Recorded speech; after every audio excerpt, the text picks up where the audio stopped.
Hey everybody, this is the Rockstar Billy DeBose with my very first episode of Rockstars Corner, and it is my greatest pleasure to kick this off with my very first film review of Robert Rodriguez's Machete.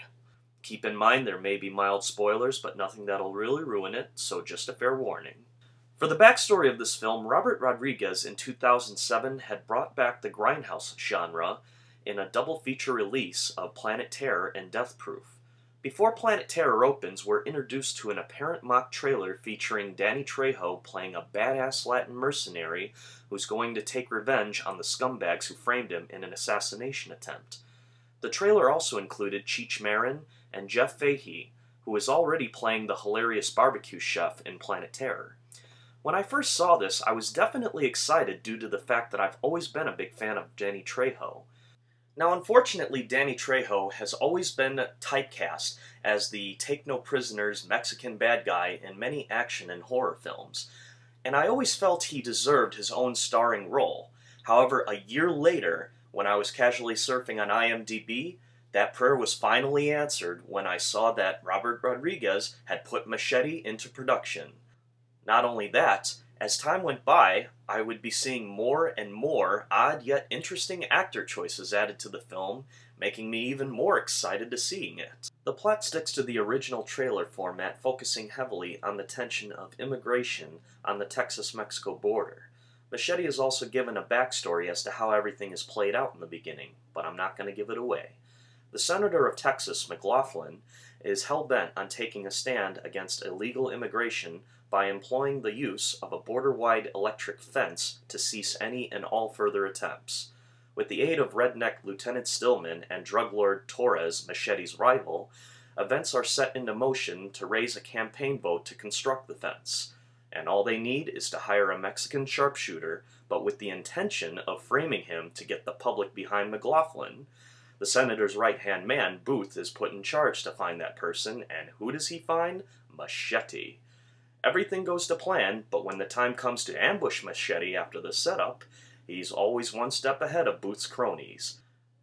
In the middle of all this, deportation officer Sartana, who has already been trailing Machete, begins to see the senator's game for what it really is, and decides to help Machete instead. More than that, Machete also has the help of She, a disguised immigrant, passage networker, and ex-revolutionary, and his brother, Father Padre, who's ready to break his vows of peace with dual 12-gauge shotguns. And from there, it's all-out fun. Now to give a brief summary of all the actors. I'll start off with Steven Seagal as Torres. When I first saw that he was cast, I was like, what the hell is Steven Seagal doing in this film? And when was the last time I saw him in a feature-length film? Surprisingly, this is his first ever villain role where he plays a menacing katana-wielding Latin drug lord who has a long history beef with Machete.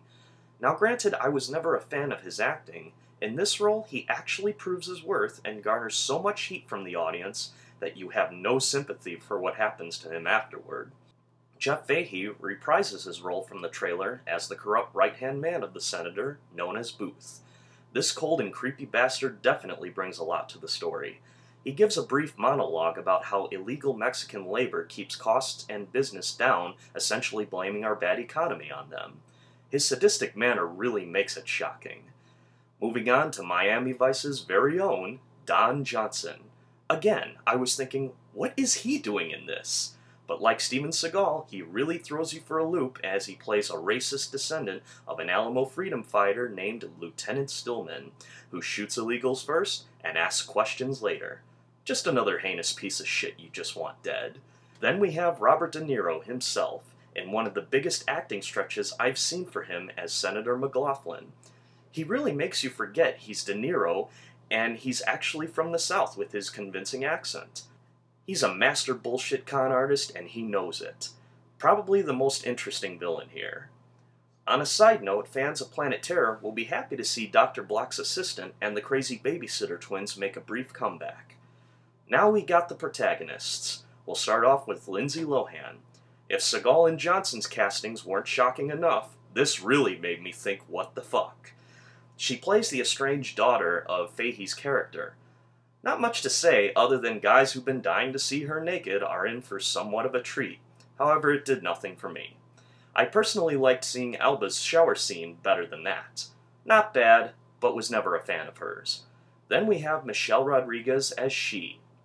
Definitely a good film for her, as she's another actress who tends to suffer a lot from the typecast of being a hot-tempered Latin girl in all her films. But that's definitely a good thing here. She's serving tacos one minute, helping illegals inside another, but if you cross her, she'll seal your fate in a second.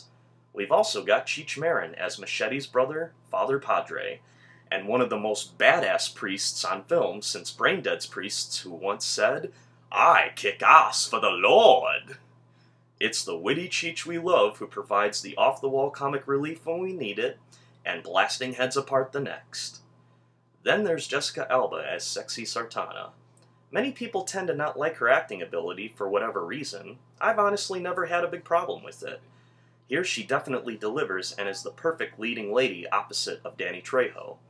Their romance is definitely a nice touch to the story despite their huge age difference. And finally we have our main star, the legendary Danny Trejo as Machete. You just look at him and you know shit's about to go down for sure. He'd even make Jason Voorhees worried about his ability to slice and dice. Everything he says, everything he does, you can't take your eyes off him. He's old school, old-fashioned, funny, and entertaining as hell. He is Machete. Now to wrap this up, this film has done what so many recent films, even Expendables, has failed to do. And that's a film where everyone making it could have fun, and the same would go for the audience watching it.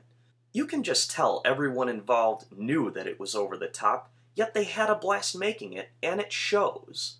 Don't get me wrong, Expendables was good, but if you're going to get a bunch of big-name actors to be in a big-name action film, you have to have a big grand setting and have fun at the same time. And that's where Machete definitely succeeded. You've got explosions, you've got amputations, decapitations, hot women, guns blazing at each other, machetes wielding, and on top of that, it was just a grand hoot from start to finish. After seeing it once, I'm already wanting to see it again. It's one of those films that you just never get sick of. It's that good. I give it 4 yard-length machetes, and I tell you this right now, go see it.